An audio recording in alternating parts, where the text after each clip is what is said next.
교회 프린트가 지금 약간 고장이 났는지 안 돼서요. 우선 프린트물은 제 교회 게시판에 지금 올려놨으니까요. 필요하신 분들은 좀 프린트를 빼시면 될 것 같고, 예, 다음 주에 제가 좀 나눠드리도록 하겠습니다.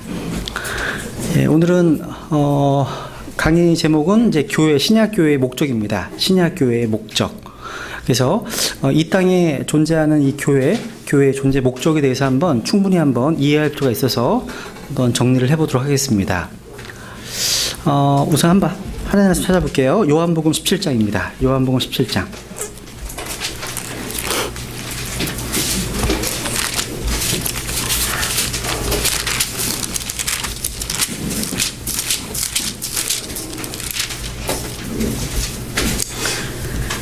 요한복음 17장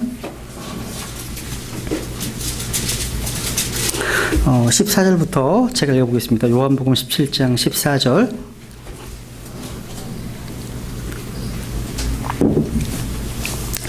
내가 아버지의 말씀을 그들에게 주매 세상이 그들을 미워하였사오니 이는 내가 세상에 속하지 아니한 것 같이 그들도 세상에 속하지 아니하기 때문이니이다.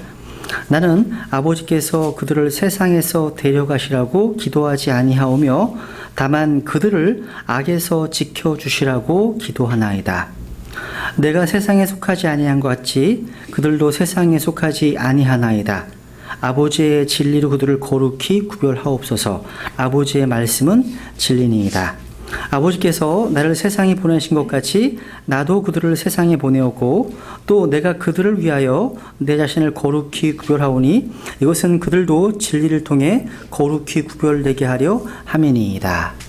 예, 우선 먼저 제가 신약교회의 목적과 연관돼서요, 그 교회의 목적과 연관돼서 거짓된 개념들을 먼저 정리해 보려고 합니다.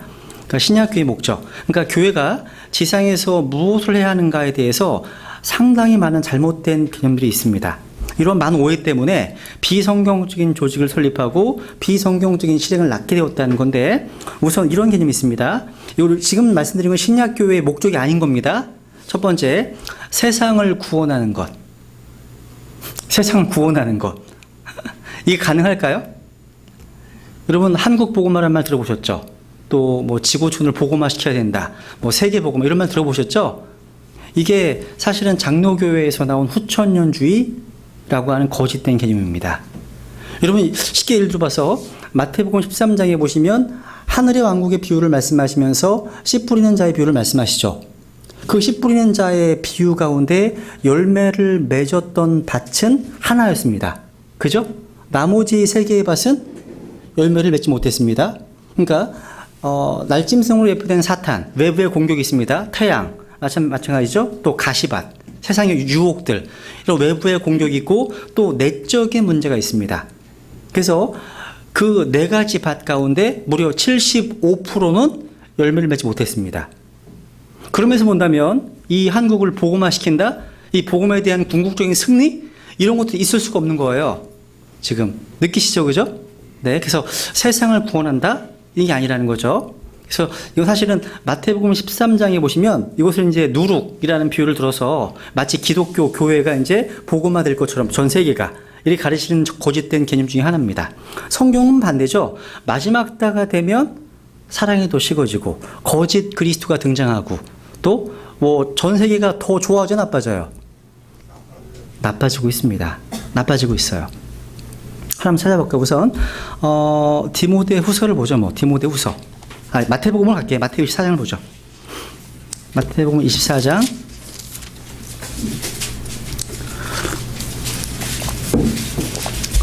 마태복음 24장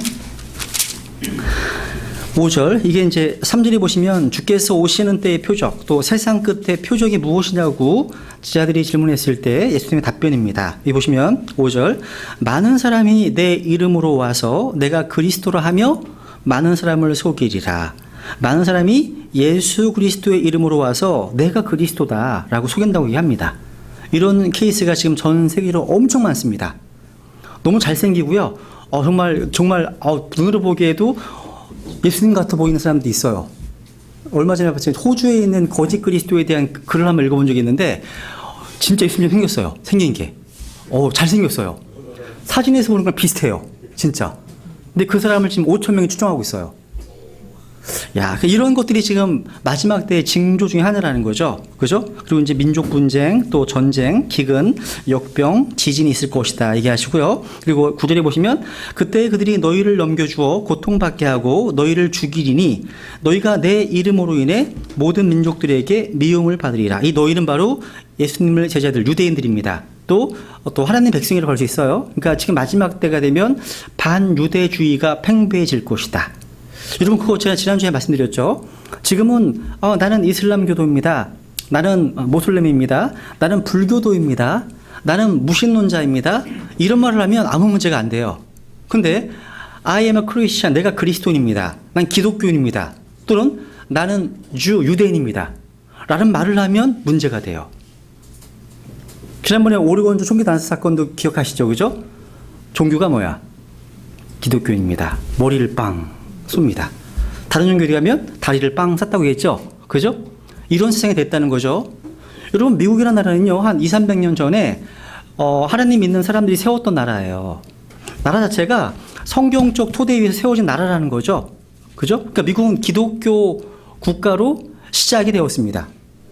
그래서 미국으로 이주한 사람들, 이 청교도들 하잖아요. 이 사람들은 모두가 다 하나님께서 원하시는 국가를 세우기 위해서 주로 침례교도였는데, 카이사르의 것은 카이사에게, 또 하나님의 것은 하나님께 드리라 해서요, 교회와 국가의 분리, 종교와 정치의 분리를 또 가르쳤던 그런 무리들이었습니다. 그죠? 야, 근데 지금은 예수님을 믿는다고 고백하면 머리에 총을 쏴버리는 그런 아주 사악한 일들이 벌어지고 있다는 사실이죠. 그 300년도 안 됐는데. 생각해 보세요. 또 얼마 전에 이제 유엔에서 각국 정상들이 모였고요. 또 경제, 종교 다 모였잖아요. 교황을 중심으로 해서. 또 교황과 함께 12개 종교 지도자들이 함께 모여서 이제 새로운 세상을 만들어야 되지 않겠느냐 이런 이제 얘기했잖아요. 근데 다 이게 포커스 뭔지 아세요? 우리 구원받은 크리스찬들, 근본주의자들을 겨냥한 거예요. 한마디로 그런 거예요. 그러니까 이 세계 평화, 이런 새로운 세계 질서를 지금 반대하고 있는 크리스찬들이 타겟이라는 거죠. 그러니까 그런 것들을 보시면 이게 마지막 때가 가까이 온 거구나. 이 반유대주의가 팽배해지고 기독교인들, 반기독교주의가 팽배해지는 것은 주님께서 오시는 마지막 때들의 징조구나 라고 생각하시면서 더 소망 가운데 위를 바라보시면 좋을 것 같습니다. 그죠? 여러분, 미국이란 나라에서 이제 흑인이 대통령이 된 게 이제 오바마가 처음이잖아요. 그죠? 근데 오바마라는 사람이 알면 알수록 굉장히 좀 사악한 것 같아요. 굉장히 적그리스도적인 정책을 많이 구사합니다. 그죠? 이 사람이 동성연애 결혼, 동성결혼을 합법화 시켰죠. 그죠? 합법화 시킴으로 인해서 동성 결혼을 반대하는 크리스찬들을 박해할 수 있는 그런 어떤 도구를 쥐어준 거야. 그들한테. 쥐어준 겁니다. 그리고 이 오바마는 이슬람교, 그러니까 무슬림 페이스에, 그러니까 모슬렘을 지원하는 사람이에요. 이스라엘을 반대합니다. 반이스라엘 정책을 피고 있어요. 그리고 이란을 지원하고 있어요. 그러니까 이런 상황들 하나하나가 지금 의미심장하다는 거죠. 그죠? 그래서 제가 지금 최근에요, 얼마 전에 봤던 그 미국의 킹제임스 성경 신자가 운영하는 블로그에 보니까 그런 글이 있더라고요. 푸틴, 러시아의 대통령 푸틴이 in 3days, 3일 동안에 ISIS, 이슬람 국가를 지금 아주 이제 폭격을 했잖아요. 그 양이 어마어마하대요. 그게, 오바마가 이끈 그 1년 동안 내내 오바마가 이끌어서 IS 격퇴했던 것보다 3일 동안 푸틴이 했던 그런 격퇴가 훨씬 더 손상을 주었다는 그런 기사가 있어요. 이게요. 그러니까 오바마는 겉으로는 IS 격퇴를 얘기를 하지만 실제는 굉장히 미지근하다 이거예요. 이런 걸 보고 올 수 있다는 거죠. 그리고 요즘 그 미국 대통령 대선 후보 이제 하고 있잖아요. 그죠? 여러분 혹시 공화당의 도널드 트럼프가 누군지 아세요? 억만장자. 이 도널드 트럼프라는 사람이요, 같이 살고 있는 그 이제 부인이 누드 모델. 그래서 아마 만약에 이 도널드 트럼프가 대통령이 되면 영부인이 참 묘하게 되는 거예요, 지금. 누드 모델 하는 사람이 영부인이 되는 거죠. 그리고 트럼프는 아마 3번인가 결혼했다는 걸 듣고 있어요. 3번이나 결혼했다고. 야, 그러니까 정말 이상한 일들이 벌어지고 있는 거죠. 이게 이 미국을 세웠던 사람들이 그걸 지켜본다면 정말 통탄하지 않을까 싶습니다. 통탄하지 않을까 싶습니다. 여러분, 루터교가 이제 지금부터 약 500년 전에 이제 마틴 루터에 의해서 종교개혁이 있었죠. 그죠? 그래서 로마 가톨릭이 항거하기 위해서 95개조 방방문을 붙이고 또 뛰어나왔잖아요. 분리했잖아요. 그죠? 근데 지금에 와서 루터교는 어떻게 바뀌었는지 아세요? 지금에 와서는 로마 캐톨릭이 믿는 것이나 우리 루터가 믿는 교회가 믿는 것이나 똑같다고 얘기해요. 똑같다는 거예요. 그래서 루터 교회가 카톨릭과 지금 이제 하나가 되어버린 거예요. 여러분, 어떻게 똑같을 수가 있습니까? 루터 교회랑 카톨릭 믿는 바가 똑같다면 마틴 루터가 카톨릭에서 나온 것이 문제가 잘못된 거란 얘기예요. 잘못된 거란 뜻 아니에요? 그리고 하여튼 이런 일들이 막 비일비재가 일어나고 있어요. 만약에 진짜 뭐 미국의 장로교회든 감리교회든 이런 그 감리교와 장로교를 창시했던 분들, 존 칼빈이나 뭐 존 낙스나 아니면 또 웨슬리가 지금 현재 장로교와 감리교를 보면 정말 땅을 치고 통탄하지 않을까 싶습니다. 그리고 이제 며칠 전에는 여성 목사님들 한 몇 명이 낙태를 이제 하는 그 클리닉에 가서 축복하는 기도를 드렸어요. 낙태. 이게 말도 안 되는 어처구니 없는 일이 일어나고 있죠, 막 지금. 참. 그러니까 그들이 기도한 내용도 너무 황당해요. 그래서 이 낙태 시설, 그러니까 클리브랜드의 한 낙태 시설을 축복하는 모임을 가졌는데 하나님 축복해 주시기를 하시면서 막 기도하는데 아주 황당한 거죠. 그러니까 세상이 점점 좋아지는 게 아니에요. 그러니까 우리 그리스도인이 지금 보기에 이 세상이 더 좋아지는 게 아니라 점점 사악해지고 있다는 거죠. 다 경험 느끼시잖아요. 그죠? 네. 두 번째 이제 지역교회 이제 존재 목적, 두 번째 세상을 구원하는 게 아니고 두 번째는 세상을 섬기는 것이 아닙니다. 여러분, 교회의 어떤 존재 목적을 어떤 사회복음, 어떤 사회적인 목적에 어떤 초점을 둬서는 안 된다는 거예요. 그러니까 굶주린 사람들을 먹입니다. 또 환경 오염을 위해서 시위합니다. 또 전쟁을 반대하는 집단 항의 기도회를 합니다. 또 시민의 권리를 위해서 로비를 합니다. 등등. 여러분, 뭐 두 구절을 보죠. 한 구절 볼게요. 갈라디아 6장 10절에 보면 물론 교회가 신약 교회가요. 선을 행해야 됩니다. 맞습니다. 갈라디아 6장 10절.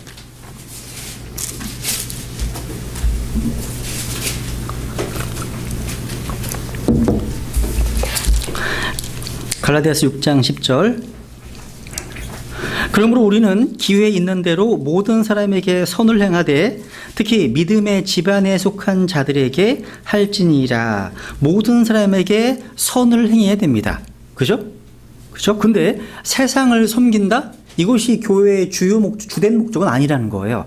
아까 예수님이 기도하셨죠? 내가 세상을 위해 기도하지 아니하고 아버지께서 내게 주신 자들을 위해 기도한다. 그들은 아버지의 것이니이다. 기도하지 않았습니까? 그죠? 그리고 또 교회의 목적이 세상을 종속시키는 것이 아닙니다. 세상을 어떤 굴복시키거나 이런 복종시키는 것, 이게 신약교회의 목적이 아니에요. 여러분, 과거 2000년간의 교회사를 보면 대부분 로마 캐톨릭 종교에 의해서 세속적 권력을 탈취하는 그런 역사입니다. 여러분, 유럽 암흑시대의 로마 천주교의 경우처럼 세상을 다스리려고 시도하는 것이 교회의 목적이 아니라는 거예요. 이해가시죠? 성경은 명백하게 교회와 국가의 분리를 가르치고 있습니다. 그죠? 카이사르의 것들은 카이사르에게, 하나님의 것들은 누구에게? 하나님께. 그래서 교회와 국가의 분리를 분명히 가르치고 있습니다. 또 네 번째, 신약교회의 목적은 세상을 모방하는 것이 아닙니다. 세상을 흉내내는 게 아닙니다. 요즘에는요, 많은 교회들이 세상의 어떤 방식, 세상의 어떤 세상의 태도, 세상의 외모를 담고자 합니다. 왜? 세상의 사람들에게 손을 뻗치기 위해서 방식을요. 그래서 지금은 교회와 세상을 구분하기가 어렵게 되었습니다.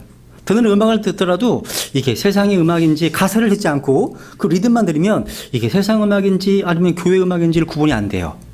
너무 교회가 세속화되어 버렸다는 거죠. 그러니까 슬프게도 오늘날은 많은 교회가요, 세속화되어 버렸고 또 어떤 경우에는 세상이 교회와 뒤섞여서요, 아마 천사들조차도 이 둘을 구분하기 어려울 정도가 되었습니다. 그래서 로마서 12장 2절에 보면 찾아보죠. 이거 성경 구절을 로마서 12장 2절. 로마서 12장 2절, 요한복음 15장 18절. 로마서 12장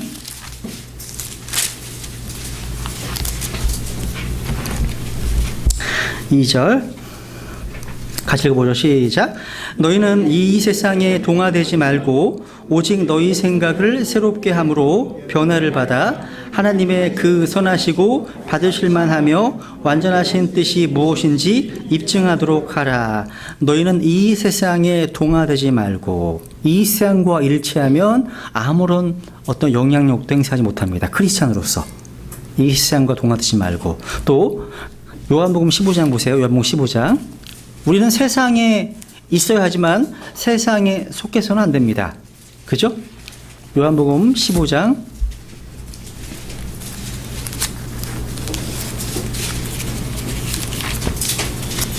18절. 요한복음 15장 18절. 세상이 너희를 미워하면 그것이 너희를 미워하기 전에 나를 미워한 줄 너희가 아느니라.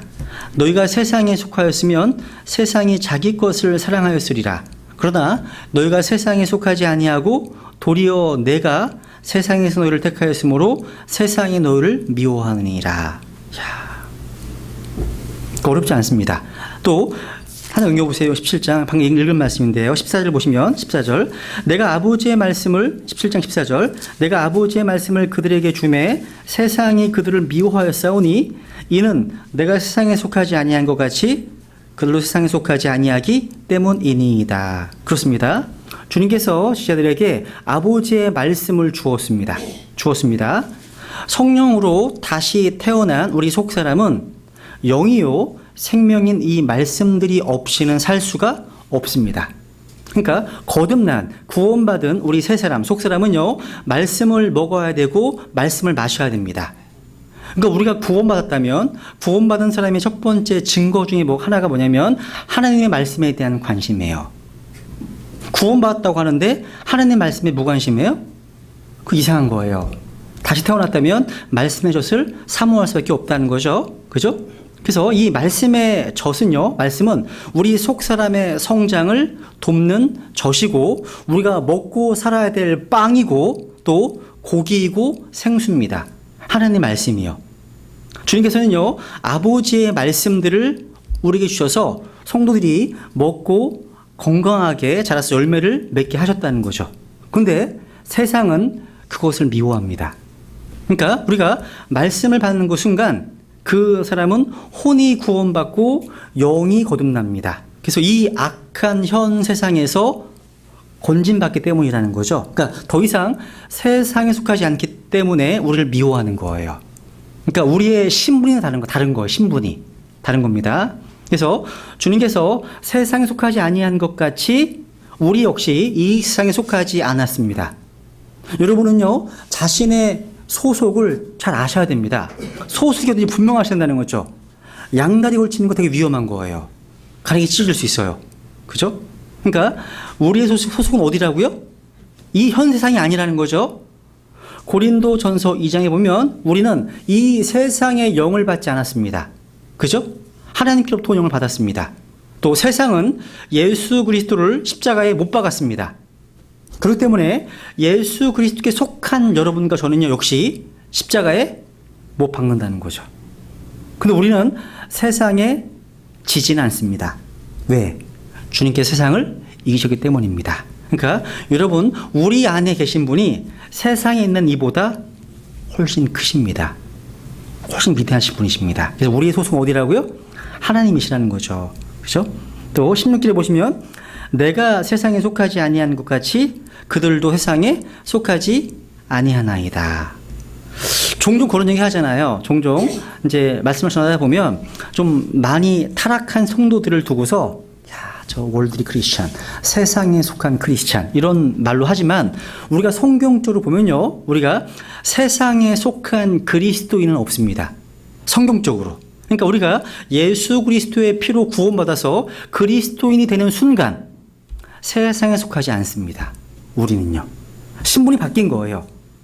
육신적인 그리스도인, 세속적인 그리스도인, 또 마귀적인 그리스도인 등 다양하게 표현할 수는 있습니다. 하지만 거듭난 순간, 우리가 예수님으로 거듭난 순간 그는 세상에 속하지 않습니다. 왜? 거듭나는 순간 그 사람은 세상과 원수가 되고 세상과 전혀 상관없는 삶을 살도록 명령을 받았다는 거죠. 그래서 이제 성경은 세상을 사랑하지 말라, 세상과 친구 되지 말라, 세상과 동화되지 말라, 세상을 십자가에 못 박으라, 이렇게 말씀을 선포하고 있는 거라는 사실이죠. 여러분이 세상에 속한 분이시라면 이 세상의 말을 들으실 거예요. 관심을 갖고 여러 가지. 근데 여러분이 하나님께 속하셨다면 하나님의 말씀을 듣습니다. 다르죠? 또 세상에 속하셨다면, 여러분이 속하셨다면 여러분 세상의 사랑을 받으실 거예요. 받습니다. 근데 우리는 하나님께 속한 분들은 하나님의 사랑을 받습니다. 다른 거죠. 그래서 그리스도인이 세상으로부터 미움을 받는 이유, 왜 미움받는다고요? 우리가 세상에 속하지 않기 때문입니다. 그리고 세상에 대해서 악하다고 증거하신 예수 그리스도께서 우리 안에 계시기 때문에 우리를 미워하는 거예요. 미워하는 겁니다. 그래서 여러분 세상이 여러분을 미워하면 이상하게 생각하지 마세요. 이건 당연하게 받아들이시면 돼요. 그죠? 다만 우리가 그런 어려움 속에서 당당히 이길 수 있는 믿음을 소유하기를 기도하셔야 되겠죠. 그죠? 네. 그 다음에 이제 신약교회의 목적. 세상으로부터 고립되는 것. 이게 신약교회의 목적이 아니에요. 고립되는 것? 이것은요, 세상을 모방하는 것과 정반대의 또 극단이에요. 정반대의 반대. 여러분, 항상 균형을 잘 잡아야 돼요. 균형을. 여러분, 이 콘스탄티누스라고 하는 그 시대에는요, 수도원 제도라는 어떤 그런 새로운 운동이 있었습니다. 수도원 운동. 그러니까 이거 뭐냐면, 이것을 주된 어떤 철학은 뭐냐면, 교회가 세상에서 완전히 분리되고 떠나야 세상의 더러움에서 피할 수 있다 라고 생각하는 겁니다. 근데 여러분, 그런데 세상으로부터 분리하는 것, 고립되는 것이, 그래서 고요히 명상하는 것, 명상만 해요. 요것이 세상의 교회의 목적은 아니라는 거죠. 성경에는 우리가 세상에 속하지 않지만 우리를 세상으로 보내셨습니다. 파송하셨다는 거죠. 우린 세상에 살아야 되는 거예요. 세상에 떠나서 시골로 가는 게 아니라 세상에 살면서 세상으로 파송된 그런 크리스찬들이라는 거예요. 중요합니다. 이게. 그죠? 그래서 성경은요, 수도원 생활을 가르치지 않습니다. 교회는 세상과 친하게 사귀어도 또 무인도에 홀로 있어도 안 됩니다. 네, 이해되시죠? 그러면 이제 두 번째 보세요. 이제 성경에서 말씀하신 신약교회의 목적에 대해서 한번 여러 가지 했는데 조금만 정리해 봤습니다. 신약교회의 목적에 대해서. 신약 침례교회는 첫 번째, 하나님을 사랑하고, 하나님을 사랑하는 게 첫 번째입니다. 그리고 하나님을 영화롭게 해야 합니다. 그죠? 한번 찾아보죠. 고린도전서 10장 31절.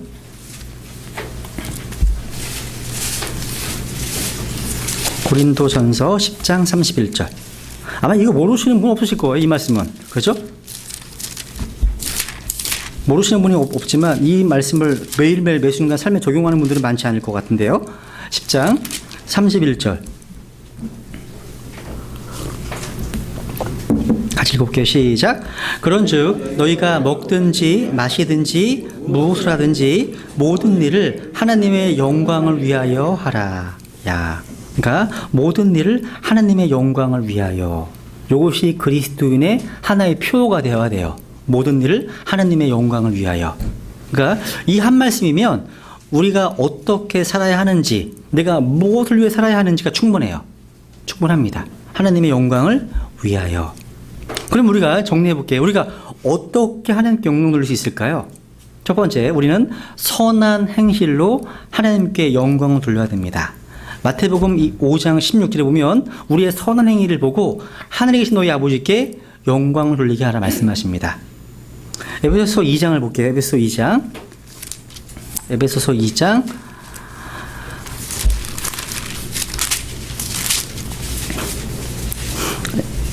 10절. 에베소서 2장 10절.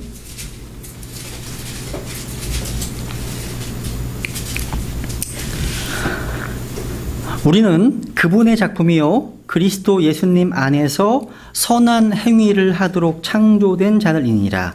하나님께서 그 선한 행위를 미리 정하신 것은 우리가 그 행위 가운데서 걷게 하려 하심이니라.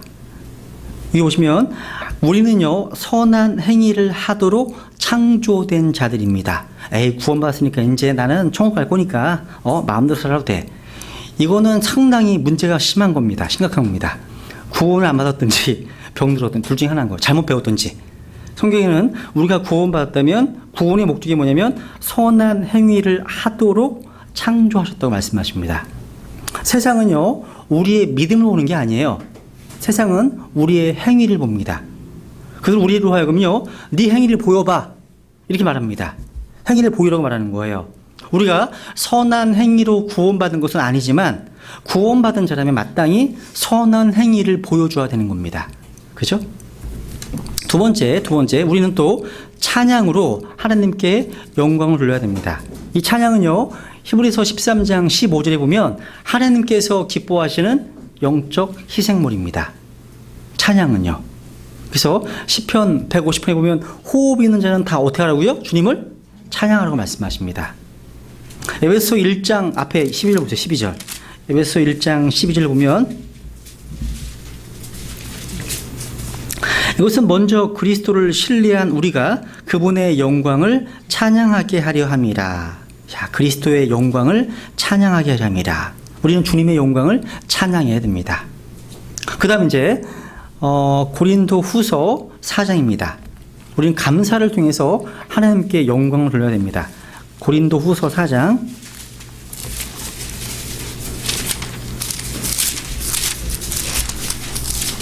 그럼 이렇게 영광을 돌리는 삶을 살고 계신지 한번 스스로 한번 점검해 보세요. 고린도후서 4장 15절.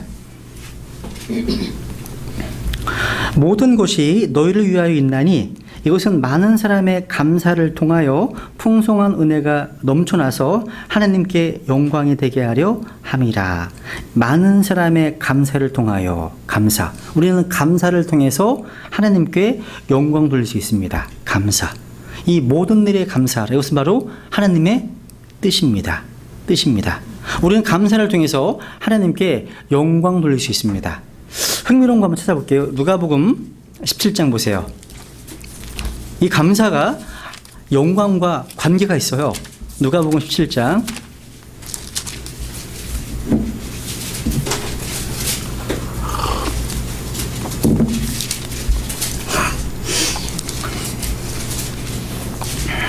누가복음 17장 15절부터 보죠. 15절부터 나병 환자 10사람을 고쳐주셨잖아요. 15절. 그들 중에 한 사람이 자기가 나은 것을 보고 돌아와 큰 소리로 하나님께 영광을 돌리며 그분의 발 앞에 얼굴을 대고 엎드려 그분께 감사를 드렸는데 그는 사마리아 사람이더라. 예수님께서 응답하여 이르시되 10사람이 정결하게 되지 아니하였느냐? 그런데 그 9사람은 어디 있느냐? 이 타국인 외에는 하나님께 영광을 돌리러 돌아온 자들을 찾지 못하였도다 하시고 말씀하시죠. 이곳에 지금 이 10명의 나병 환자 가운데 한 사람이 와서 뭘 했어요? 16절에 그분께 감사를 드렸는데 밑줄. 그분께 감사를 드렸는데 밑줄. 이것이 뭐냐면 이것을 예수님 해석하시기를 18절에 이 타국인 외에는 하나님께 영광을 돌리러 돌아온 자. 감사는 뭐예요? 그러니까 감사가 하나님께 영광을 돌리는 겁니다. 돌리는 거예요. 그러니까 주님께서 주신 은혜를 기억하고 주님께서 베푸신 은혜를 기억하고 감사를 표하는 것이 바로 하나님께 영광이 된다는 거죠. 그래서 그런 것들을 가지고 주님 앞에 나와서 감사하시라는 거죠. 감사를 잃어버린 크리스찬들은 참 비참한 것 같아요. 감사를 잃어버린 크리스찬들. 여러분 감사를 회복하셔야 되는 거죠. 감사를. 그리고 고린도전서 6장입니다. 6장.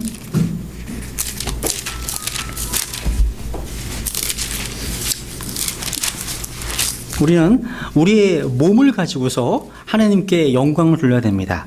고린도전서 6장 19절. 도대체 무슨 말이냐? 너희 몸이 너희가 하나님에게서 받은 바 너희 안에 계신 성령님의 전인 줄을 너희가 알지 못하느냐?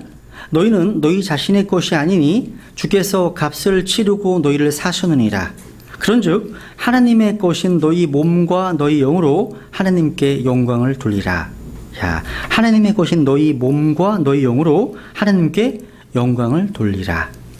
우리 몸은요, 주님께 살아있는 희생물로 드려야 할 몸입니다.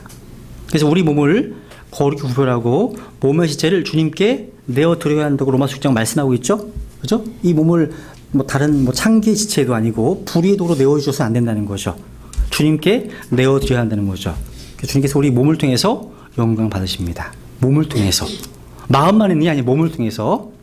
그리고 요한복음 15장 8절. 요한복음 15장 8절. 우리 지금 하나님께 영광 돌린다라는 그 내용 한번 정리해 보는 거예요. 요한복음 15장 8절. 어떻게 하나님께 영광 돌릴 수 있는지. 요한복음 15장 8절. 너희가 열매를 많이 맺는 것, 이것으로 내 아버지께서 영광을 받으시나니 이로써 너희가 내 제자가 되리라. 너희가 열매를 많이 맺는 것, 그것이 바로 하나님께 영광을 돌리는 겁니다. 이게 성령의 열매, 또 입술의 열매, 의의 열매, 또 구령의 열매, 선한 행위의 열매, 이런 것들을 많이 맺으시면 하나님께서 영광 받으신다는 거죠. 그죠? 그 다음 데살로니가 후서 2장입니다. 데살로니가 후서 2장.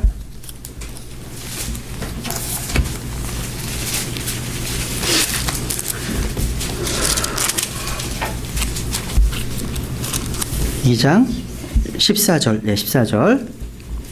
이것을 위하여 그분께서 우리의 복음을 통해 너희를 부르사 우리 주 예수 그리스도의 영광을 얻게 하셨느니라. 우리가 복음을 전파하면 하나님께서 영광 받으십니다. 이 복음 전파. 여러분, 혼을 이겨오는 일보다 더 주님을 기쁘시게 하는 일은 없습니다. 복음 전파. 또 베드로전서 4장을 보겠습니다. 우리가 예수님 때문에 박해를 받으면 그것이 하나님께 영광입니다. 예수님 때문이에요. 내가 잘못해서가 아니라 예수님의 이름 때문에 고난을 받으면 그것이 하나님께 영광을 흘려드리는 거라고 말씀하십니다. 베드로전서 4장 14절. 같이 읽어볼게요. 시작. 너희가 그리스도의 이름으로 인해 하나님의 영께서 너희 위에 머물러 계시니라. 그들 편에서는 비방을 받으시나 너희 편에서는 영광을 받으시느니라. 너희가 구원받은 크리스천이면 너희가 그리스도의 이름으로 비방을 받으면 행복한 자다. 그때 영광을 받으신다 말씀하십니다. 하나님께서요. 여러 가지 각종의 어려움, 고난, 핍박, 박해 이런 것들이 닥칠 때 피하지 마세요. 주님께서는 우리가요 고난을 받도록 정해 놓으셨습니다. 그래서 이런 비방받는 것, 예수님 때문에 비방받는 것은 복된 일입니다. 크게 기뻐하고 즐거워해야 될 일이라는 사실이죠. 그래서 예수 그리스도의 이름 때문에 받는 욕설, 비방, 오해, 험담, 심지어 저주를 받을 때 하나님께서는 영광 받으십니다. 그죠? 누구 때문에요? 누구 때문에? 그죠? 예수님 때문에요. 여러분이 죄를 지어서가 아니야. 죄를 짓고 그렇지 않은 거예요. 그죠? 잘못 때문에 아닙니다. 그리스도의 이름 때문에. 그리고 이제 요한복음 14장 볼게요. 14장. 요한복음 14장.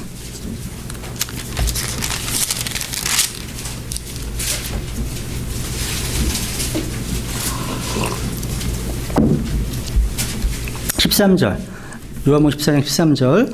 너희가 내 이름으로 무엇을 구하든지 내가 그것을 행하리니 이것은 아버지께서 아들 안에서 영광을 받게 하려 함이라. 우리가 예수 그리스도의 이름, 예수님의 이름으로 기도할 때 또 그 기도 응답을 통해서 하나님께서 영광 받으십니다. 뭐 할 때요? 예수님의 이름으로 무엇인가를 구하는 것은요 하나님께 영광을 드리는 일입니다. 그래서 우리가 기도하는 곳이요 계시록 5장인가 보시면 그것이 하나님께 드리는 향입니다. 향이라고 되어 있어요. 이것이 하나님께 영광 되는 일임을 기억하시고 기도하시라는 거죠. 여러분, 성경 공부에 올인하는 것보다 성경 공부와 기도와 교제와 복음 전도 이런 것들이 다 고루고루 균형 잡혀 있는 게 되게 중요한 겁니다. 다 필요해요. 하나만 몰두하잖아요. 근데 그 분야는 성장할 수 있지만 다른 분야가 되게 소홀될 수 있습니다.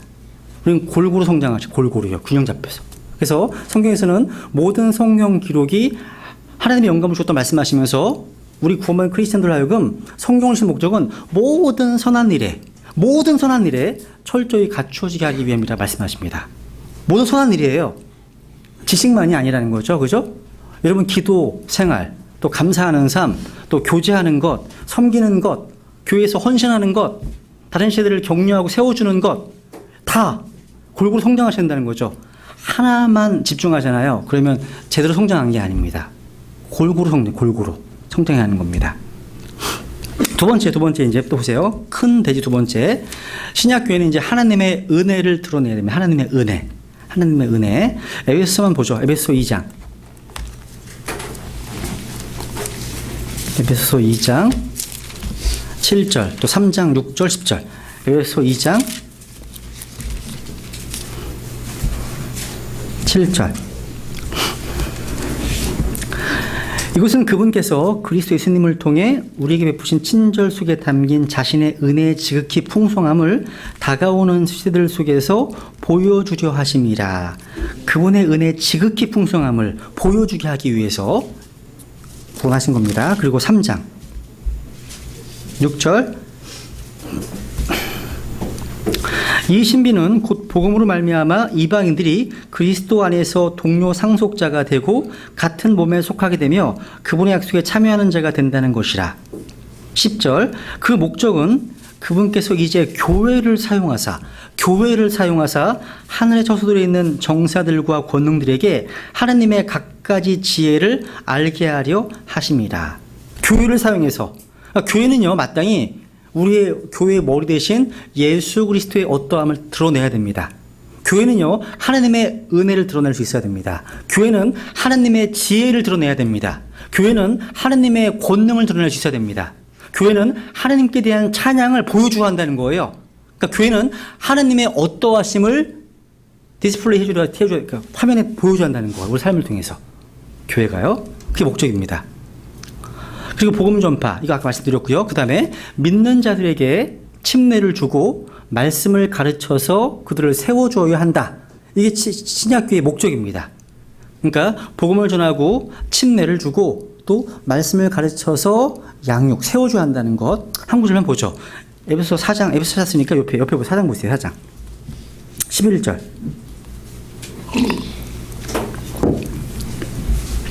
에베소 4장 11절. 그분께서 더러는 사도로, 더러는 대언자로, 더러는 복음 전도자로, 더러는 목사 겸 교사로 주셨으니 이것은 성도들을 완전하게 하고 섬기는 일을 하게 하며 그리스도의 몸을 세우게 하려 하심이라.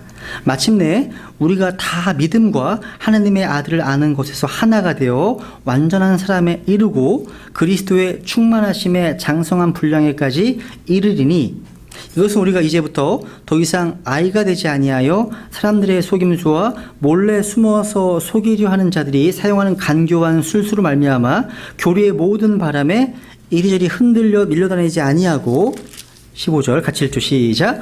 오직 사랑 안에서 진리를 말하며 모든 일에서 그분 안에 이르도록 성장하게 하려 함이라. 그분은 머리시니 곧 그리스도시니라.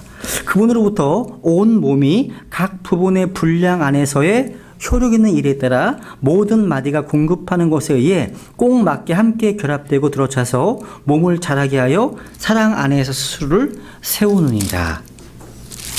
이게 지옥교회의 목적. 이 내용은 제가 이따가 좀 자세하게 말씀드릴 겁니다. 여기 보시면 근데 여기 15절에 보면 영적 성장이 목적인데 봐보세요. 오직 사랑 안에서 진리를 말하며 모든 일에서 그분 안으로 이르도록 성장하게 하려 함이라 말씀하고 있죠. 우리는 진리를 말해야 됩니다. 그죠? 영적 성장에 위해서 필요한 게 진리가 필요합니다. 진리를 말해야 돼요. 증언해야 됩니다. 근데 그것만 가지고 안 돼요. 사랑 안에서 진리를 말해야 됩니다. 사랑 안에서 진리를 말하는 태도를 얘기하는 거겠죠. 사랑 안에서 진리를 말해야 성장할 수 있습니다. 그리고 영적 성장의 목표가 어디예요? 그분 안에 이르는 거예요. 그분과 일치되는 거예요. 그분의 형상을 닮아가는 겁니다. 그리고 모든 일에서 복음 전도에 있어서 또 예배드림에 있어서 찬양함에 있어서 여러 가지 많은 모든 일에서 그분 안에 이르도록 모든 일에서 이게 성장의 커버리지 범위의 범위 모든 일에서 그분 안에 이르도록 성장하는 것 그 일을 위해서 지역교회가 존재하는 목적이라는 거죠. 이 내용은 좀 이따가 다시 반복히 말씀드리겠습니다. 그리고 이제 지역교회의 목적 중 한 가지가 믿는 성도들을 위해서 함께 교제할 수 있는 교제의 장을 마련해 주어야 됩니다. 여러분, 우리의 교제의 기초는 뭐예요? 크리스찬 교제의 기초는 바로 예수 그리스도십니다. 우리가 그분으로부터 받은 은혜, 우리가 보고 들은 것들을 나눠주는 거잖아요. 그죠? 요한일서를 볼까요? 한번 1장. 요한일서 한번 찾아보죠. 찾지 않은 구절들은요, 개인적으로 좀 집에 가셔서 찾아보시면 좋을 것 같습니다. 요한일서 1장.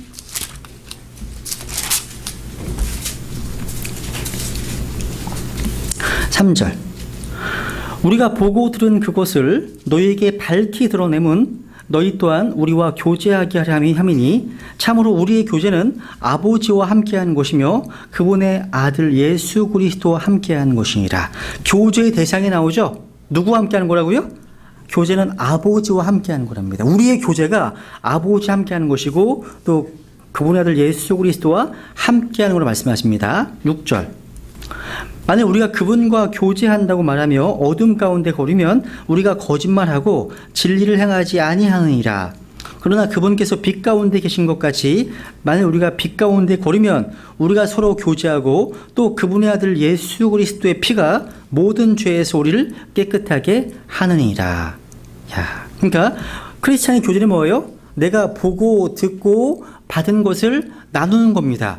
교제가 그런 거예요. 또 누구랑 교제하는 거예요? 이 교제 가운데 아버지가 함께 계십니다. 이 교제 가운데 주 예수 그리스도께서 함께 계신 교제. 이게 진짜 교제예요.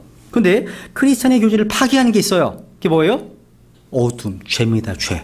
그러니까 죄악과 어둠 가운데 있으면 교제에 있어서 좀 우물쭈물 되는 거예요. 이게 이 교제를 파괴하는 게 죄입니다. 죄. 그래서 우리는 서로가 서로를 위해 존재하는 거예요.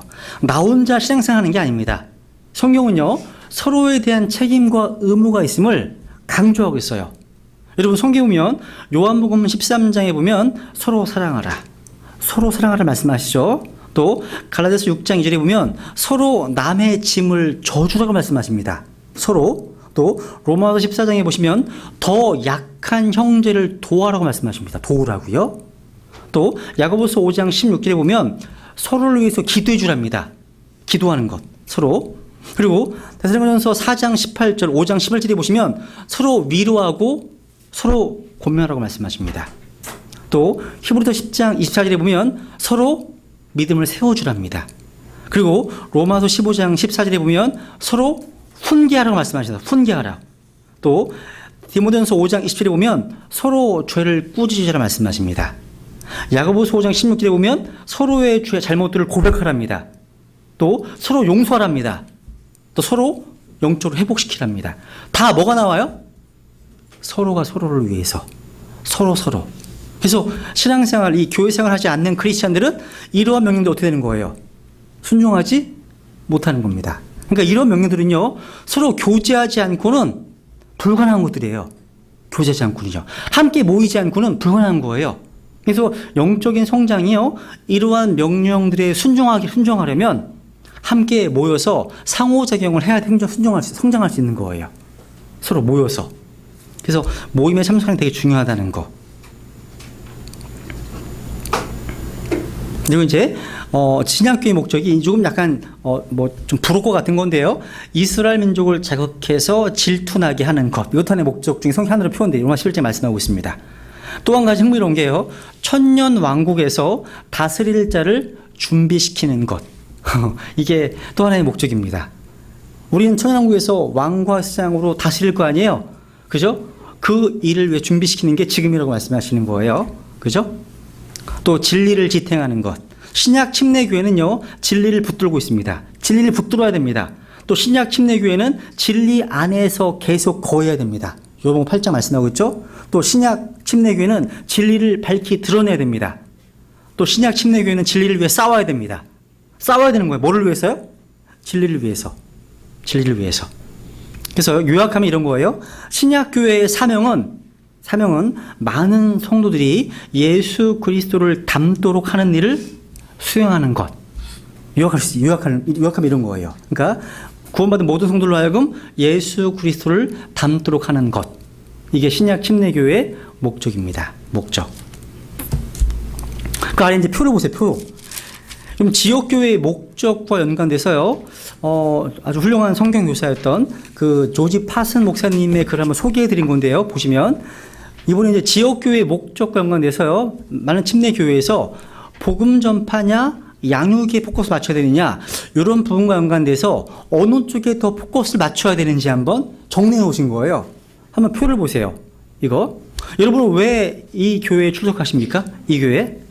지역교회가 나를 위해서 무슨 일을 해줄 것으로 기대하십니까? 여러분, 우리가 매주 드리는 주의 첫날 이 예배가 구원받지 못한 이뤄진 자들을 위한 것입니까? 아니면 구원받은 자들을 위한 겁니까? 그렇죠. 그러니까 구원받지 않은 죄인 입장에는 성도의 입장에서 한번 이제 두 가지 개념 한번 비교해 본 거예요. 어렵지 않습니다. 보세요. 한번 첫 번째. 표를 만들어 놨어요. 지역교회는 우선 혼을 이겨오는 곳이다. Soul winning station. 오른쪽 보세요. 지역교회는 우선 혼을 세우는 곳이다. Soul building station. 어느 쪽? 예? 그렇죠. 그러니까 우리는 지역교회에서 복음 선포 또 강단의 사역을 통해서 누군가 구원받으면 정말 기뻐합니다. 저 개인적으로 매주마다 복음 그 메시지가 등장하니까 마찬가지 괜찮습니다. 우리는 확실히요 한 혼을 그리스도께 이겨올 수 있도록 모든 길을 최대한 활용해야 됩니다. 그래서 신약교회가 이 중요성을 인식해야 되겠죠. 당연히 그 중요성을 축소하고 싶지 않습니다. 당연히 해야 될 일이니까. 그건 잘 보세요. 근데 지역교회 신약교회 우선 목적은 예수님의 피로 구원받은 성도들을 믿음 위에 세우고 그들이 섬김의 일을 할 수 있도록 갖추어 주는 데 있습니다. 이 우선되는 목적이 그렇다는 거예요. 한번 우선 사도행전 20장을 볼게요. 사도행전 20장.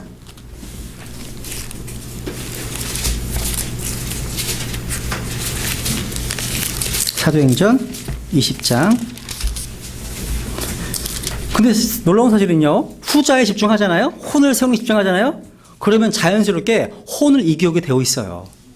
후자에 집중하면. 그렇죠? 사도행전 20장 28절. 보세요. 그러므로 너희 자신과 온 양떼에게 주의를 기울이라. 성령님께서 너희를 그들의 감독자로 삼으사 하나님의 교회 곧 그분께서 자신의 피로 사신 교회를 먹이게 하셨느니라. 쭉 하시면서 31절 보세요. 그러므로 깨어서 내가 3년 동안 밤낮 쉬지 않고 눈물로 각 사람을 훈계하던 것을 기억하라. 이제 형제들아 내가 너희를 하나님과 그분의 은혜의 말씀에 맡기노니 이 말씀이 너희를 능히 든든히 세워 거룩히 구별된 모든 자들 가운데서 너희에게 상속 유업을 주리라. 야, 보세요. 그러니까 다른 말로 해서 신약 교회는요 불신자들을 위한 모임이 아니라 우선 성도들을 위한 모임이라는 거예요. 모임. 대상이 누구예요? 주 대상이요. 성도입니다. 부대상이 불신자입니다. 부대상이. 그러니까 주된 포커스는 성도이어야 한다는 거. 두 번째 보세요. 두 번째. 지역교회는 우선 사람들로 구원을 받게 하는데 그 목적이 있다. 이 잘못은 아닙니다. 근데 우선이란 말이 포커스를 우선. 지역교회는 우선 사람들로 진리를 배우게 하는데 그 목적이 있다. 여러분 만약에 지역교회의 주된 강조점이 이뤄진 자와 접촉하는 곳이라면 그래서 복음전도가 지나치게 강조되고 거기에 우선권을 두게 되면 성도분들을 세우고 갖추는 일은 들이 밀려나게 될 거라는 사실이죠. 이해되세요? 만약에 여러분 하나님의 말씀이 올바르게 제대로 가르쳐지기만 한다면 구원받지 못한 자들이 지역교회에 참석하게 돼도 복음을 듣게 될 것입니다. 확실하게요. 또 양육이 필요한 성도들도 무시하지 않는 거란 사실이죠. 저 개인적으로는 어떠한 설교를 해도 거기에 복음을 넣기 위해서 애씁니다. 또 초청할 때 항상 복음 초청을 하고 있어요.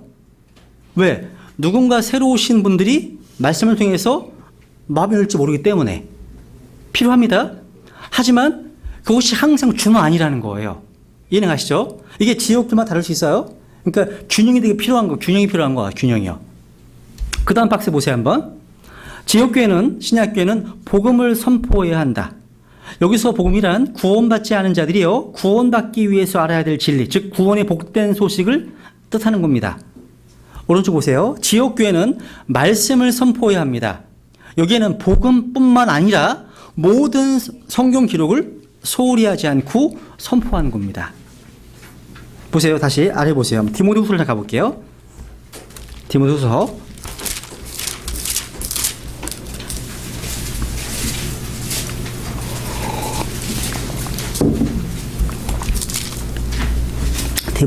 4장 2절 보면 지금 사도 바울이요, 에베소 교회 그 목회자였던 디모데에게 이런 말을 명령을 하고 있죠. 엄숙하게 명령하고 있습니다. 너는 말씀을 선포하라. 때에 맞든지 맞지 아니하든지 긴급히 하라. 모든 오래 참음과 교리로 책망하고 꾸짖고 권면하라. 뭘 선포하라고요? 말씀을 선포하는 거예요. 이 말씀이 뭐예요? 이 말씀을 선포하라가 복음을 선포하라고 이해하는 분들 계신데 아닙니다. 이 말씀은 그 위에 나와 있는 디모데 후서 위에 보세요. 연결해 보세요. 3장 16절.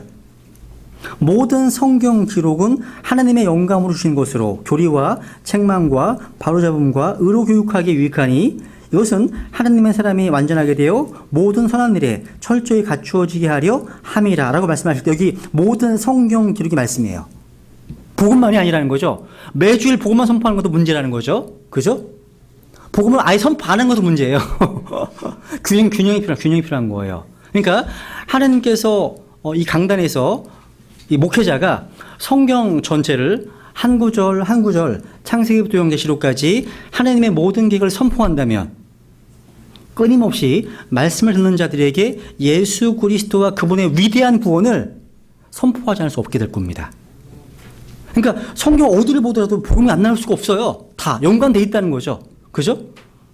그뿐만 아닙니다. 그래서 성도들을 올바른 양식으로 먹이고 양육하고 예수 그리스도의 좋은 군사들이 되도록 강건하게 할 거라는 사실이죠. 말씀을 선포하면. 그러니까 포커스가 복음에 있지보다는 뭐에 있으라는 거죠? 하나님의 모든 말씀이 있어야 한다는 거죠. 그죠? 그래서 다른 말로 지역교회의 주요 임무는 뭐냐면 성도들을 먹이는 거예요. 그리고 복음을 믿지 않는 자들에게 전해줄 수 있도록 성도들을 훈련시키는 일이 필요합니다. 훈련시키는 것. 여러분 다 그리스도의 군사십니까? 군사시면 기초군사훈련 받으셨어요? 영적으로? 훈련이 교회에서는 그냥 앉아만 공부하는 게 아니라 훈련을 해야 되는 거예요. 훈련을 실제로요. 그래서 신학원이 좀 빡세야 되는데 그죠? 누군가 신학원이 이렇게 느슨하냐고 막 그러시더라고요. 훈련하기 위해서 밖으로 나가서 거리 설교도 하고 여러 가지 봉사 성김도 있어야 되고 다 얘기를 하시는데 다 그다음 박스 보세요. 그다음 박스. 지옥교회는요 우선 복음 전도를 위해 존재한다. 그들을 이겨오는데. 오른쪽 지역교회는 우선 교리를 가르치기 위해서 존재한다. 어느 쪽이에요? 여기서도 중요한 단어가 뭐예요? 우선이에요. 우선. 그러니까 저는 지역교회 예배 가운데 복음이 전파되는 것 전 좋아합니다. 선호합니다. 앞으로 계속 증거할 겁니다. 저에게는요 매주마다요 한 주의 첫날 설교하기 전 한 뭐 수요일이든 목요일이든 괜찮아요.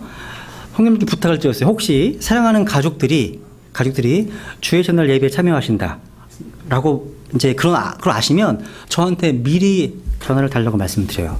꼭 갑자기 토요일날 밤에 전화하지 마시려고 준비할 시간이 필요하니까.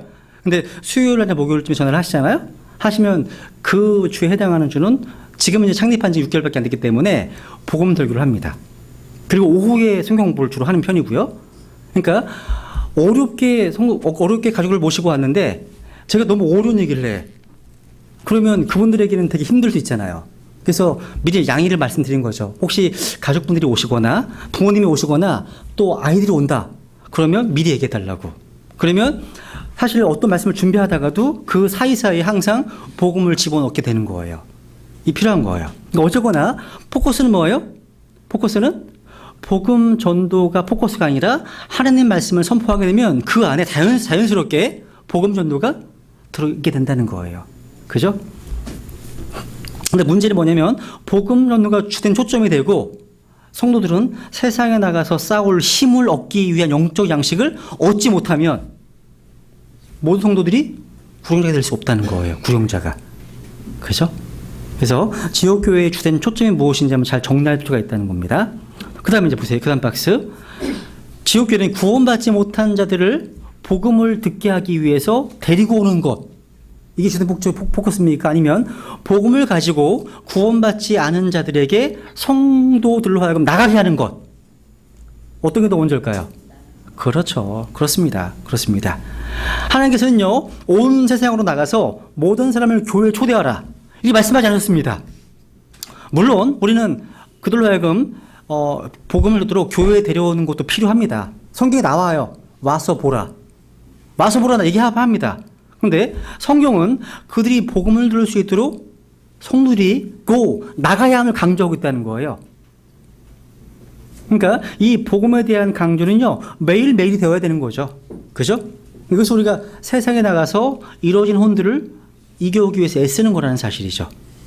그러니까 우리가요, 주의 첫날, 수요일, 토요일 날 하나님의 백성들과 함께하는 시간들은요, 우리가 예수 그리스도를 위해서 직장에서, 가정에서, 학교에서, 군대에서 예수 그리스도의 증인, 효과적인 증인이 될 수 있도록 영적으로 재무장시키는 시간이 되어야 한다는 거예요. 그러니까 교회 와서 재무장하시고 나가는 거예요. 그러니까 교회에서 다 하는 게 아니라 각자 나가게 하시는 거라는, 이게 포커스라는 거예요. 그 다음 박스 보세요. 지역교회의 예배, 주일 예배는요, 우선 죄인들을 위한 사역이다. 두 번째, 지역교회의 주일 예배는 우선 성도들을 위한 사역이다. 오른쪽이죠, 그죠? 그러니까 항상 단어가 우선, 내가 왼쪽이 잘못되는 게 아니에요. 그죠? 우선되는 교회 사역이 뭔지를 말씀하는 겁니다, 지금. 중요한 게. 그러니까 우리는 구원받지 못한 사람들이 지역교회에 와서 구원받는 거 너무 기쁩니다. 감사합니다.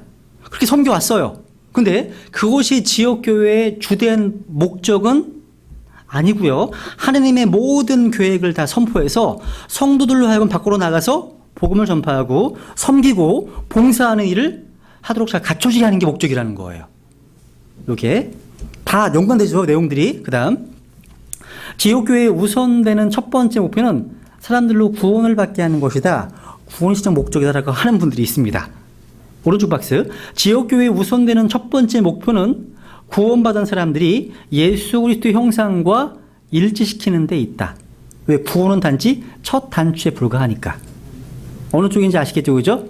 이해되시죠? 그러니까 우리 성경 신자들은 교회에서 사람들이 구원받으면 기뻐합니다. 그리고 앞으로도 계속 이렇게 관심을 갖고 말씀을 준비할 겁니다. 그런데 우리는 오늘날 하나님의 백성들이 영적으로 영양실조 상태예요. 그러니까 구원받은 성도였는데 10년, 15년 동안 교회를 다녔는데 어떤 모임에서 복음적인 교회 다녔는데 성령을 전혀 몰라요. 저희 교회에 오시는 분들 가운데 구원받고 나서 10년, 15년, 20년 시장에서 하셨는데 이사야, 에레미야 이런 거 공부한 적이 없어요. 너무 몰라요. 무슨지 아시겠죠, 그죠? 그러니까 영적으로 영양실조 상태에 있는 것 같아요. 영적으로 병들어 있다는 거죠. 예수님 효과인식이 될 수가 없습니다. 그러니까 신실하게 성경 전체 하나님의 모든 계획을 가르치고 있는 교회라면, 그런 교회라면 저희 신약교회에 누군가 구원받지 못한 혼이 들어왔잖아요. 여기 오잖아요. 그들을 소홀히 하지 않을 거라는 사실이죠. 정상적인 교회라면 누군가 교회로 찾아왔어. 구원 못 받은 사람이 있다. 그럼 그 사람 내버려 두지 않죠. 상담을 하죠, 밖에 나가서. 아니면 누군가 방으로 데리고 들어가죠. 이게 정상적인 모습이죠. 그러니까 믿지 않는 이뤄진 혼이 여기 구원받은 성도들이 믿음 가운데 세워지고 있고 하나님 말씀이 올바르게 가르쳐주고 있는 것을 보게 되면 어떤 일이 일어나는지 아세요? 뭔가 알게 돼요. 한번 볼게요. 고린도전서 14장 보세요. 한번 14장.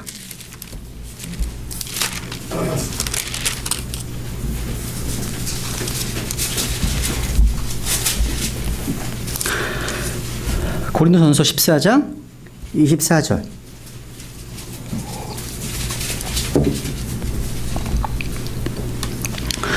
그러나 모두가 대언을 하면 믿지 않는 자나 배우지 못한 자가 들어와서 모든 사람으로 말미암아 죄를 깨달으며 모든 사람에게 판단을 받고 자기 마음의 은밀한 것들이 이렇게 드러나게 되므로 그가 얼굴을 대고 엎드려 하나님께 경배하며 또 진실로 하나님께서 너희 안에 계신다고 전하리라. 보세요. 대언. 하나님 말씀을 선포하면 믿지 않는 자가 들어왔을 때 어떤 일이 일어납니까? 하나님 역사하신다는 거예요. 역사하신다는 겁니다. 하나님의 말씀이 성령 충만한 가운데 선포만 된다면 구원을 못한 자가 교회에 들어와서 예배드릴 때 성령께서 역사하실 수 있다는 거예요. 이게요. 그래서 신실하게 성경 전체를 가르치는 게 중요하다는 거예요. 그 다음에 이제 보세요. 목회자는 구원의 메시지를 선포해야 한다. 항상 요한복음 16절 이런 것도 있잖아요. 로마서 5장, 3장, 10장 이런 거 설명이죠. 그 다음 보세요. 목회자는 창세기부터 요한계시록까지 모든 성경 기록을 선포해야 한다. 오른쪽이 정말 중요한 거예요. 여러분, 성경 전체를 체계적으로 선포하면서 복음을 선포하지 않을 수가 없어요. 성경 전체 복음이 반복해서 나오거든요. 또 설교하다 보면 복음이 안 나올 수가 없어요. 다. 그러니까 주홍색 줄이 성경 전체를 관통하고 있어요. 주홍색 줄이요. 성경 전체 관통. 그래서 구약을 짜면 동물의 피가 나오고 신약을 짜면 예수님의 피가 나온다. 이 성경 피의 책이거든요. 피의 책. 그러니까 성경 전체를 말씀 선포하면서 복음을 반복해서 선포하지 않는 것은 불가능합니다. 그런데 성경에는 구원받은 성도들이 듣고 먹어야 하는 진리의 풍요로운 보석들이 있어요. 풍요로운 진리의 바다가 있다는 거죠. 어마어마한 바다가 있습니다. 만약 여러분 매주 강단에서 요한복음 3장 16절만 설교하는 생각해 보세요. 매주. 아주 놀라운 구절 중에 하나죠. 근데 그러면 이 구절은 굶주려 있는 성도들에게 필요한 게 아니에요. 이 구절은요. 그죠? 그러니까 우리가 구원받지 못한 사람들에게만 초점을 맞춘다면 우리는 하나님의 양떼의 영적인 필요를 채워주지 못할 거라는 거죠. 그러니까 균형이 항상 다 필요한데 한쪽이면 쏠려 있으면 안 된다는 거예요. 그 다음 보세요. 또 이 박스만 하고 마칠 거니까요. 이제 얼마 안 남았습니다. 그 다음 목회자는 사람들에게 어떻게 구원받는지에 대한 정보를 주어야 한다. 즉 어떻게 해야 크리스천이 될 수 있는지 보여줘야 한다. 오른쪽 목회자는 사람들에게 어떻게 살아야 하는지 어떻게 사는 것이 그리스도에게 사는 것인지 알려줘야 한다는 거예요. 둘 다 필요해요. 사도 바울이요 에베소 교회 목사였던 디모데에게 너는 복음 전도자 일을 하라고 말씀하십니다. 명령하셨거든요. 그것만 하면 안 돼요. 뭘 하는 거예요? 하나님 말씀을 통해서 어떻게 살아야 하는지도 보여줘야 한다는 거죠. 그러니까 구원받은 성도들은요 하나님의 말씀에 근거해서 내가 어떻게 구원받았는지 또 어떻게 구원의 확신을 갖게 되었는지에 대해서 성경 말씀들을 잘 알고 있어야 돼요. 모든 성도가 마찬가지예요. 다. 근데 구원은 단지 시작일 뿐이라는 거죠. 시작. 점점 예수 그리스도와 같은 모습으로 성장하기 위한 아주 장거리 마라톤 인생의 첫 단계일 뿐이라는 거죠. 구원은요. 구원. 만약에 어떤 사람이요 의과대학에 입학했는데 이 사람의 관심이 항상 다른 사람들을 이 의과대학에 입학시키는 것에만 포커스에 같이 가 있다면 거기에 초점 맞추고 있다면 또 앞으로 이 사람이 의학 공부 안 하네 별로? 안 해. 그러면 그런 사람이 개업한 그 병원에 가고 싶으시겠어요? 겁나서 가겠어요 그런 병원에? 그죠? 그러니까 의사는요 가능한 한 가장 좋은 훈련을 받아야 돼요. 이는 그가 사람들을 제대로 다루기 위해서 생명을 다루는 것이기 때문에. 마찬가지예요. 목회자의 사역도 마찬가지예요. 성도들을 말씀으로 잘 가능한 한 가장 좋은 훈련을 시켜야 된다는 거예요. 그래서 효과적으로 섬기고 복음을 전도하고 헌신하게 하고 세상에서 예수 그리스도를 올바르게 제시하고 또 다른 사람들 그 구주께로 인도를 시게 해야 한다는 거죠. 사실 우리가 킹제임스 성경 신학원에서 이런 시간을 갖는 것도 이런 이유가 있습니다. 여러분 한 명의 사역자가 나오기까지에는 오랜 시간이 걸립니다. 단순히 지식과 정보만 전달하는 것이 전부라면 안 됩니다. 양육과 더불어서 훈련이 필요합니다. 그래서 실전에 투입할 수 있도록 바르게 준비하고 훈련을 시켜서 주님의 일을 감당할 수 있도록 해야 한다는 거죠. 그렇기 때문에 교회에서는요, 이 교육만이 아니라 훈련도 있어야 한다는 거죠. 언제 누구를 만나더라도 복음 상담할 수 있는 지체들로서 세워야 하고 또 생명의 말씀을 제시할 수 있는 훈련이 되어 있어야 한다는 거죠. 그게 필요합니다. 오늘날 이단을 보세요. 이단들을 보세요. 주위에 보세요. 제가 많이 들어요. 이단들에 대해서 사역하다 보니까. 근데 이단들은 잘 알아요. 교회가 왜 서 있어야 하는지 알아요. 이단들의 목적이 뭔지 아세요? 얼마 훈련을 많이 하는지 몰라요. 사람들 어떻게 다뤄야 되는지를 철저히 훈련시킵니다. 이런 질문에 대해서 막 공부해요. 메뉴로 다 있어요. 공부하고 있다는 거죠. 얘네들이 뭔가를 아는 거예요. 열심히 훈련하고 있습니다. 근데 독립침례교회에서는 이 바른 정보와 지식은 있는데 그 정보와 지식을 활용할 수 있는 훈련받은 어떤 그리스도 군사들이 참 부족한 것 같아요. 막상 누군가를 파송하려고 하니까 그 사람이 말이 보이지가 않아요. 잘 보이지 않는다는 거죠. 그래서 지역교회에서 훈련을 잘 받아야 된다는 거예요. 지역교회에서요. 그 다음 박스 한번 보세요. 그 다음 박스. 목회자는 봉사의 일을 한다. 섬김의 일을 한다. 성도들이 봉사 일을 한다. 이거 왜 박스 만들었냐면 오늘날 대부분의 교회들은요, 목회자가 소수의 몇몇 사람들과 함께 사역의 대부분의 짐을 담당하고 있습니다. 대부분의 사람들은 의자에 와서 앉아있는 것으로 멋진 메시지를 듣는 것으로 그리고 다음 주 세션을 오는 것으로 만족합니다. 이건 신약교회의 모습이 아닙니다. 실제는 그런 모습이 아니에요. 신약교회의 특징, 정신은 뭔지 아세요? 구원받은 성도들이 온전히 갖추어지고 잘 훈련받아서 그 주간 매일매일 나가서 섬기도록 하는 겁니다. 봉사하게 하는 거예요. 그러니까 한 사람이나 소수의 사람들을 많이 그 짐을 지는 게 아니에요. 하나님께서 의도하신 게 뭔지 아세요? 성도들을 모두 군사로 훈련시키는 거예요. 군사로. 그래서 학교나 직장이나 가정이나 도시에서 그 지역에서 주님을 잘 섬길 수 있도록 갖추어지게 하는 거라는 사실입니다. 또 이런 방향이 굉장히 필요한 것 같아요. 그래서 사실은 지금 저희 교회 같은 경우도 창립한 지 6개월 됐는데요. 이런 조직, 이런 어떤 세팅을 위해서 굉장히 고민을 많이 해요. 그리고 지금 킹제임스 성경을 쓰는 지역들이 많이 세워져 있잖아요. 근데 여기저기에서 방문객들이 굉장히 많이 오고 계세요. 이제 그런 분들을 잘 세워드리는 게 되게 중요한 것 같아요.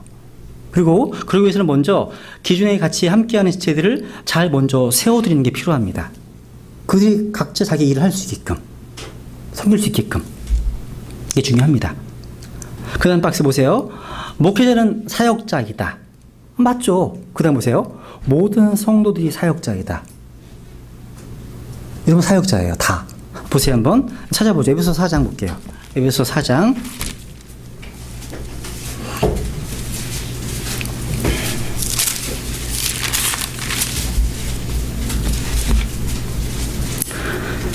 에베소 4장 12절. 11절에는 이제 하나님께서 주시는 그 선물들이 있잖아요. 교회 섬기는 자. 목사도 마찬가지입니다. 12절. 이것은 성도들을 완전하게 하고 그다음 섬기는 일을 하게 한 미니스트리. 이게 사역입니다. 사역. 그러니까 성도들을 완전하게 하고 섬기는 일을 하게 하며. 그러니까 모든 성도들이 섬기는 사역자를 만드는 교회. 이게 지역교회 모습이에요. 너무나 많은 교회에서 목회자는 풀타임 사역자로 불리고 있죠. 근데 어떤 면에서 이런 호칭이 오해를 불러일으키기도 합니다. 자칫 목회자만 섬기는 자란 사역자라는 인상을 줄 수 있기 때문입니다. 그렇지 않습니다. 목회자뿐만 아니라요, 성도들 모두가 다 예수 그리스도의 신실한 종이 되어야 됩니다. 그러기 위해서는 목회자가 성도들로 하여금 복음의 신실한 사역자들이 될 수 있도록 훈련시키고 도와줘야 한다는 거예요. 만약 여러분 누군가가 이 진리심리교회에는 사역자가 누굽니까? 이 교회 사역자가 누굽니까? 라고 묻는다면 당연히 김백기 목사님이라고 얘기하겠죠. 그죠? 근데 이 에베소 4장 이 말씀에 근거해서 얘기하면 그에 맞는 답변은 이 교회에 200명이 출석한다면 200명이 다 사역자입니다. 이렇게 얘기가 됩니다. 그게 또 맞는 거예요. 표준의 크기에 따라서. 그러니까 하나님의 백성들이 이해할 필요가 있는 게 뭐예요? 우리 모두가 예수 그리스도의 신실한 사역자들이 되시길 바라신다는 겁니다. 모두가 예외 없이. 반면에 이제 목회자는 좀 특별한 사역을 하는 것 뿐입니다. 그러니까 목회자는 자신을 계속해서 하나님의 말씀과 기도의 사역에 전념할 수 있어야 되겠죠. 또 목회자의 사역 아래에서 성도들도 말씀의 꼴을 먹는 좋은 성경 학도들이 되어야 되겠죠. 그죠? 근데 이들은 풀타임 직장을 가지고 있고 또 풀타임 주부들이잖아요. 그죠? 말씀에 보내는 시간이 제한되어 있습니다. 근데 목회자는 집중적으로 말씀을 공부할 시간을 내야 되고 그로 인해서 성도들로 하여금 모든 선한들이 갖추어지게 할 수 있다는 겁니다. 그런데 오늘날 우리의 가장 큰 문제 중에 한 가지가 뭐냐면 성경을 믿는 사역자, 목회자들이 마땅히 해야 하는 말씀을 공부하지 않는다는 겁니다. 왠지 아세요? 상당히 많은 이유가 한 주 내내 잘 먹고 배운 성도들이 해야 될 일들을 목회자들이 해야 되기 때문에 거기 너무 바빠서 이런 일들 뭐 신방하고 상담하고 여러 가지 교회 일에 대한 신경을 쓰고 이런 거 많이 있잖아요. 필요하죠. 그런 것들을 많이 하게 되면 사실은 뭐 말씀 준비할 때 연관되니까요.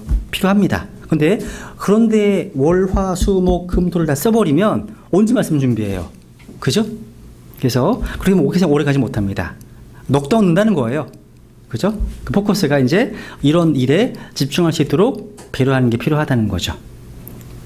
그 다음에 이제 그 박스 보세요. 그 다음, 목회자는 풀타임으로 주님을 섬기는 자이다. 그 다음, 모든 성도는 풀타임으로 주님을 섬기는 자이다. 뭐가 되면 좋을까요? 두 번째. 그죠? 여러분, 모든 성도는요, 유급 직원이든 또 무급 직원이든, 그러니까 금전적인 이익을 받든지 안 받든지 간에요, 풀타임으로 자신의 위치에서 주님을 섬기는 자를 인식해야 됩니다. 이게 필요해요. 한번 찾아보죠. 골로새 3장. 골로새 3장.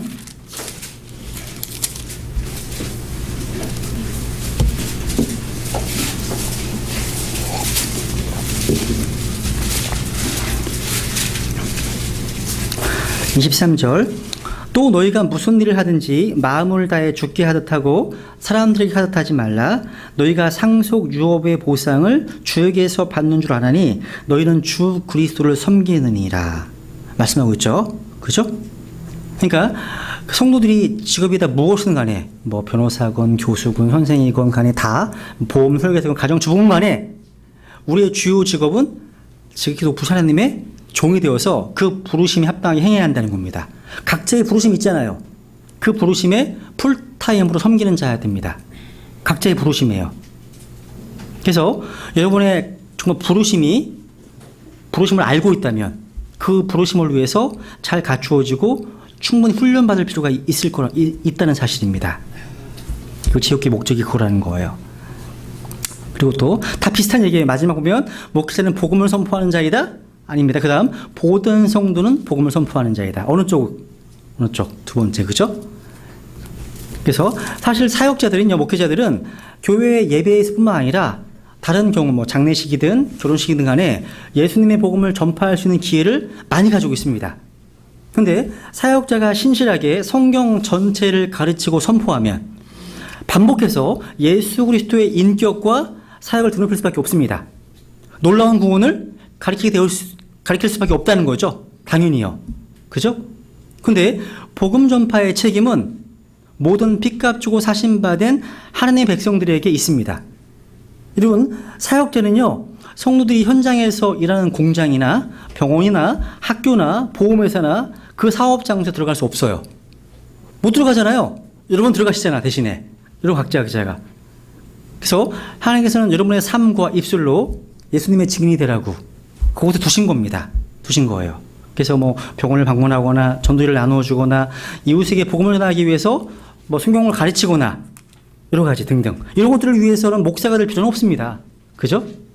하나님께서 우리 각자를 인도하셔서 우리가 어디에서 어떻게 그걸 효과적으로 섬길 수 있는지를 알게 하실 거라는 사실이죠. 예. 오늘 여기까지 하고요. 그 뒤에 있는 내용들은 제가 다음 주에 더 보완해서 말씀을 정하겠습니다. 네, 여기까지 하겠습니다.